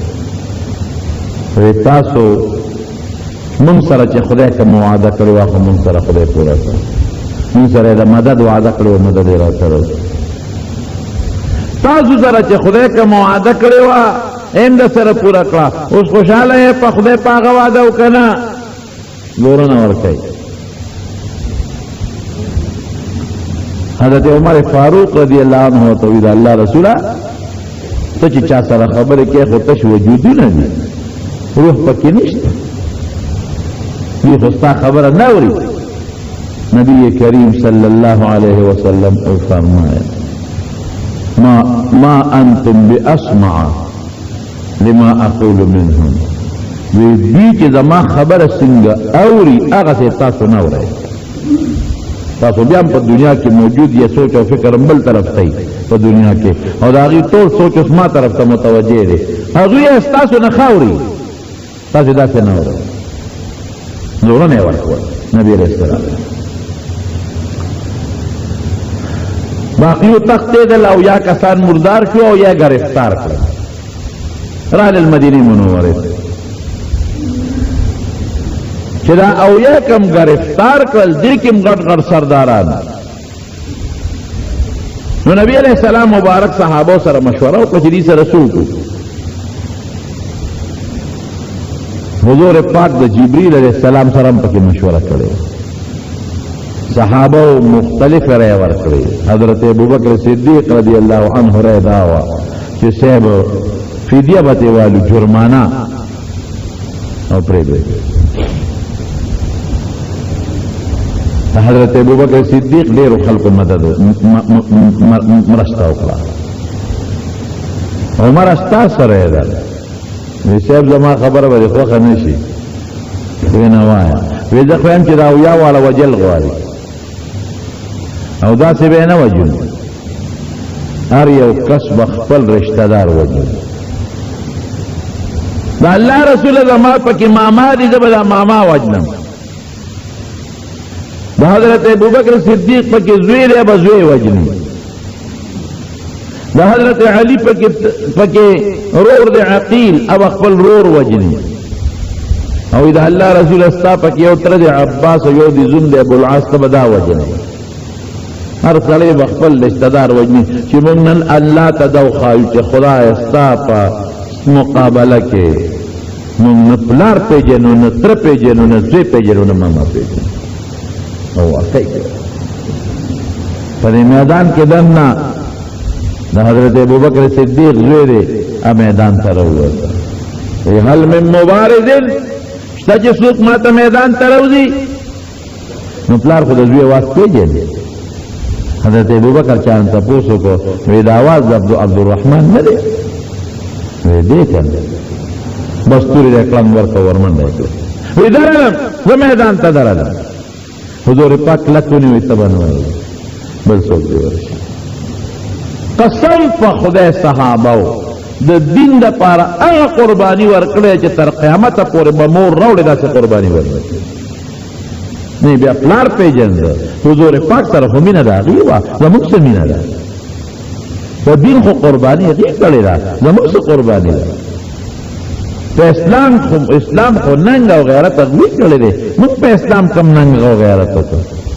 نو چې وګوره دغه دی که نه موږ له چیلنجونه راکوي حرامیان قرآن شریفونه زموږ سوځوي چیلنج راکوي پروس کال په امریکا کې قرآن شریف وسوځو نو دغه حرامي بیا وایي نور به سوځو موږ له چیلنج راکوي چیلنج او د مسلمانانو د قیدیانو په ګوانتانامو به کې قرآن شریف راواغېست او په لیټرین کې د هغوی په مخ کې وغورځو موږ چیلنج راکوي موږ ایسم نشي موږ دې سپېره کافر سره اوسم مدد کوو موږ سره دوستانه تعلقات ساتو غیرت هغه دی چې کوم غیرت په صحابه کرام کې خدای پاک داسې غیرت په موږ پیدا کړي دې ته غیرت دی په دین نن موږ خو د غربي مانځل هم جومات ته نه ځو موږ خو د پیغمبر شکل هم خپل نه کړ موږ خو د پیغمبر پټکي ته سپک ګورو موږ خو د پیغمبر جامه سپک ښکاري موږ خو د پیغمبر په مصلی چې راته کوم ولاړ دی هغه پسې هم کنځل کوو موږ خو د پیغمبر دین چې په کومه مدرسه کې ښودل کېږي هغه مدرسې سره هم دشمني کوو زمونږ د حضور پاک سره د قیامت پر ورځ ملاقات نه کېږي مونږ به ورسره نه مخامخ کېږو دا ټولې خبرې به مخکې راځي ګورې مونږ لا دا پاتې نه دي مونږ د پیغمبر د دین لپاره څه قرباني ورکړو او څه محنت هم وکړو مونږ وایو زه بس هر سړی پیش او خپل دین یې پیشه او لنډه خبره هم زده کړې زه مړ هر سړی خپل قبر کې سملي دا ټیک ده چې هر سړی خپل قبر کې سملي خو د پلار نه به د بچو تپوس کېږي د مور نه به د بچو تپوس کېږي د قوم د مشر نه به د خپل قوم تپوس کېږي دا زه نه یم دا حضور پاک فرمایي كلكم راع وكلكم مسؤول عن رعيته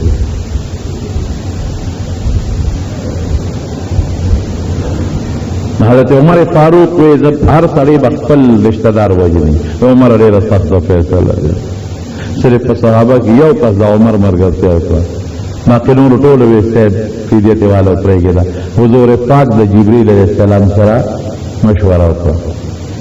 جبريل څه چلو کوم و اختیار ستا خپل د چې څنګه خوښه یې راوکړه څنګه خوښه خدا صحابه دې پوه کا په فدیه واغشته او پرې ښودل نو دا اویا دي اویا به کال پس تا د مرګرو نه مري اویا به مري نبی علیہ السلام صحابه ته وی ورکه فدیه واغشته او پرې ښودل نو اویا به تاسو کې کال آینده کال مري صحابه وی دا خو ډېره خلک چې مونږ کې مړه شو خو جنت ته به لاړ شو مونږ د مرګ نه نه یېرېږو فدیه ترې واغشته بیا چې د فدیه اغشته هغه عجیبه وه سوال جوابونه مکې ته ولېږل چې دوی پسې فدیه راولېږې نو د یو فدیه راتله او نبی علیہ السلام ته پیش کېده دا د فلان کې فدیه ده صاحب به خوشې کړ دا د فلان کې دا به خوشې کړ حضرت عباس رضی الله عنه د حضور پاک تر دی چې راوسته دونه وسره مینه ده دومره او دی پټ مسلمانو چې یو صحابي دا ورکړي تقسیم کړ په صحابه ویلاسونه ولو تعالی چې دنه نو تخصیصو کې کوي نو د پیغمبر علیه السلام چې په کم کور کې شپه وا هغه سره دیوال نه پورې غاړه دی یو صحابي سره د ټول شپه بیرګي کول ام المؤمنین وې د مسلمانانو مور پیغمبر علیه السلام له خوب نه ورته خدای ولی خوب نه وردی او ټول شپه پریشان او خوب نه ورته بیا چې معلومات وکړل نو د عباس بیرګي اوریدل لیکن انصاف پکې دومره دی چې چاته نه وي دا عباس ولی بیرګي کې نو بیا وی دلالم دا کور والا نه تاسو کو چې عباس بیرګي کې څه چل دی نه جوړه دی حضور پاک ټول شپه به خوب دی چې هغه کتل لاسونه ولا سخت لري دا غیر وجه نه زبیرګي کول نو بیا ولا غوی لاسونه نرم کړل نو چې زبیرګي قلال شروع نبی عليه السلام له خوب ورغی خو سفارش ولا نه کاو چې قیدیان به یو شانی سفارش بني نو سال عباس ته وی کاکا تبر دوه کسو فدیه را وروړي یو د خپل ځان یو درواره د عقیل غریب دی یو د ځان یو د عقیل دی وته وی ورواره ته پته نه چې مسلمانې وی ظاهر کې د کافر سره پړل کې مونږ نیولې تړنه خدای خبر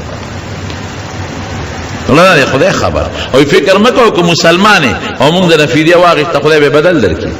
خو مونږ نیولې کافرانو سره پړل کې ځان به مورکه درواره باندې مورکه ورواره ته پته نشته چې ما سره مال نشته غریب وی نشته د سره وینا وی چې کله راتلې استاخذ او ام الفضل زما چاچی هغه لري بټو ورنکړه تا ورته نو وی چې که جمدیر عالم بیا به مال راکې او کومر شم نو استاد ونه دا ورکړي ایرواره وی زما د قسم په خدای وی چې رښتونه پیغمبر دغه بټوی نه یو زه خبرې یو ته زما خزه خبر ده یو ته الله خبر ده ته خدای خبر کړي ښا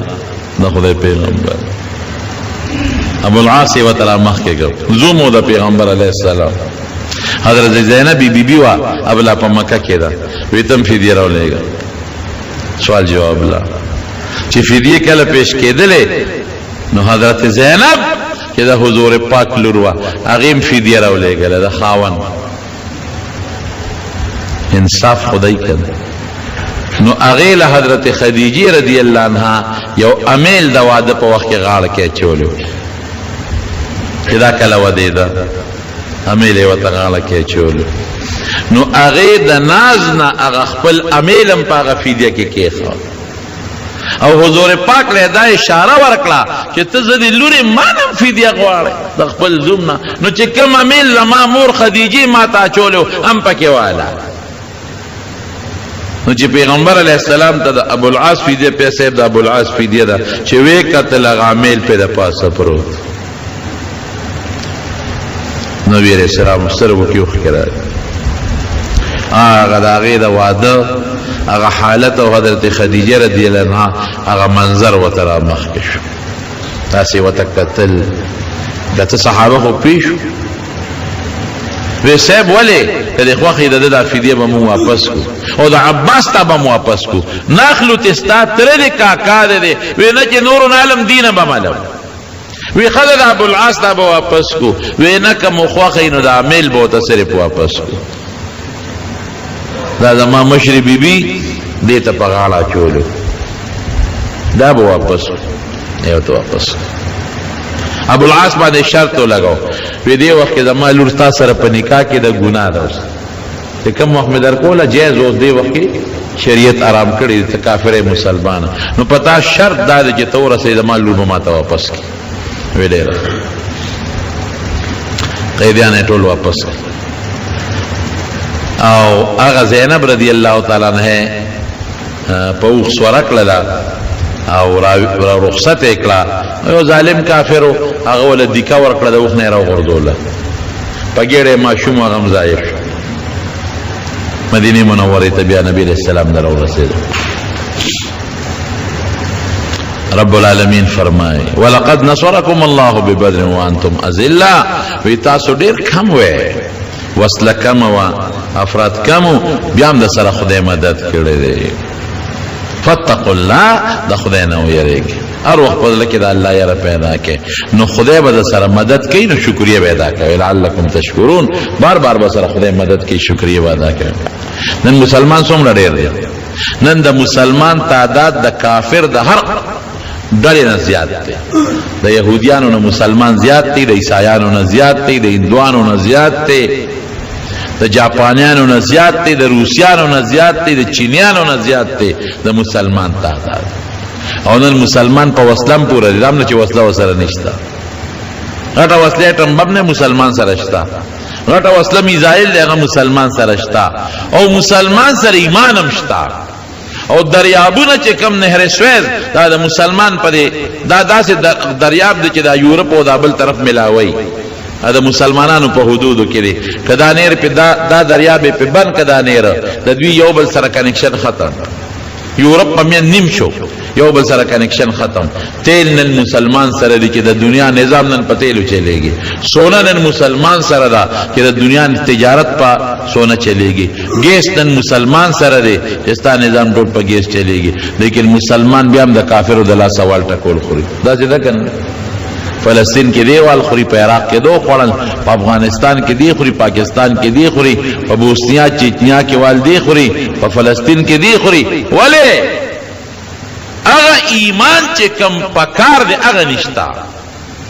وانتم العلون ان کنتم مؤمنین الله وی کتاب ایمان په سچ ځان کې پیدا کړ کلک ایمان چې په خدای کم یقین دی نو بیا وستا کامیابی وي او د دشمن بني ازمون نشتا ولی نشتا زمون ټوله باور اعتماد نن په یورپ او په امریکا دی په مدینه او په مکه نشتا زمون حکمران طبقه چې دلته خلینا خبر او باسي د امریکای زنده باد او باسي او چې منډه وای نو امریکای له منډه وای او چې منډه وای چین له روس له منډه وای د خدای کور لا بیت الله له د پیغمبر علی السلام کلی له منډه نه اعتماد په خدای پکار دی نن د مسلمان چې څومره په کافرانو اعتماد دی د دې په نیو اعتماد هم کدي په خدای او په رب العالمین او کو اسبم دی بل میانس کې سره اخته دشمن ته مزه او فائدې اخلي دا مونږ ته خدای مثال خی کنه کم من فئه قلیله غلبت فئه كثيره باذن الله دا خدای مدد د سره بیا غړوړل نشتا کته یاره ټیکنالوژي وسلنه جوړه دي کې ټیکنالوژي کنه ملکونو عربو سره لکه پیسې دي لکه دولت خو سره نه دي لکه تیل خو سره نه دي د تماچې د سرو زرو ګرځي او یو شیخ پکې یو جز دی پکې ځان له مستقل ګرځي ځان له مستقل او تختونه او کټونه سرو زرو دي نو جوړ دي کې ټمبه مو میزایل لیکن چا منی کړی پیسہ خوري د مسلمان سره ولې نه جوړي دا جوړي ته نه جوړ او بل وسلخ پکار دا خو ټیکنالوژي دا لیکن دا غې نه علاوه د بدر صحابه سره وسله کم و انور سره ډیر و اعتماد په خدای لوی خبره فلعلکم فتقوا الله خدای نه یره خدای نه یره پړ کې نشته نه د حکمران طبقه شته نه د مونږ کله موږ د خدای نه یره په لکه رااله تقوا نشته کنه پر ګناه کرپشن رشوت داکا څومره ظلمونه شروع هر یو چې راځي ظالم د بل د پاسه دی. پاکستان کې تر اوسه پورې هغه د بجلیګر مونږ چې خبره وه تننه پورې سړي زوی را نغی خو چې کم راځي د بل د پاسه یو چې کم ټیکس لګوي بل د هغه نه زیات لګوي. عوام یې تباه و برباد کړل ویس کړي دا وینې د عوام. اوس دې حالت ته وګوره موجوده حالت څوک یو څوک بل څه وعده به یو کوي به بل څه هیڅ هم نشته. ازاړه به پې وبخي لکه د خدای یره نشته. خدای دې زمون او زمون حکمران طبقه په زړه کې د خدای یره پیدا کړي. زمون کله د حکمران طبقه او زمون جوړ د الله سره راغی او د الله سره کنیکشن برابر شو خدای شتک زمون یو مشکل هم په پاتې شي. بیا دا تار دی د دې جوړ راغلی د خلې سره نو خبرې کوي او که دا تار کټ شو جوړ ختم شو هلته نه بیا आवाज نه خیږي. نو زمونږ د خدای سره جوړ نشته که زمونږ د الله او د رسول سره جوړ راغی هیڅ هم پریشانی نشته که دا جوړ زمونږ راغی. نو خدای دې زمونږ د الله د خپل ذات او د خپل پیغمبر مبارک سره جوړ پیدا کړي.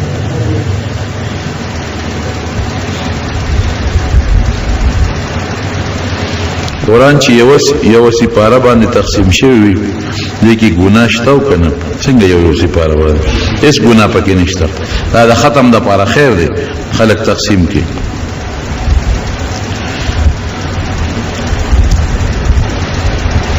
کم کسان چې جماعت ته مخکې راشي نو په کار دی چې کم کسان وروستو راشي د مخکې کسانو نه دې ځای نه قبضه کوي. او مسله د دین دا ده چې کم کسان راځي نو دوی مخکې کینی نو شاته کسانو ته به ځای خالی کېږي نو ټول ملګري به یو ځای کېږي. کشران دې لږ د مشرانو خیال ساتي. ماسخوتن ویترو پسې 2 رکعاته نفل په ناسته پکار دی او که په ولاړه ویترو نه مخکې پکار دی. نبی علیہ السلام د ویترو نه پس په ناسته او 2 رکعاته کړي دي. اگر چې پیغمبر علیہ السلام به ویتر په آخره شپه کې کول نو چې ویتر به وکړ هغې نه پس به 2 رکعاته په ناسته کول. نو په ناسته ځکه کول چې هغې به په هغه تهجد ډېر لوی وخت هغې شته په ولاړه ډېر زیات تلاوت به پکې کوو. بهر کې اوس که څوک ویتر ښه خدا دی چې تهجد پسې په آخره شپه کې وکړي او د ویترو نه پس 2 رکعاته وکړي په ناسته د پیغمبر هم تابعداري راغله. لیکن که په اوله شپه کې څوک ویتر کوي او د نبي علیه السلام د تابعدارۍ په نیت په ناسته یو 2 رکعاته نفل کوي نو ښه خبره ده.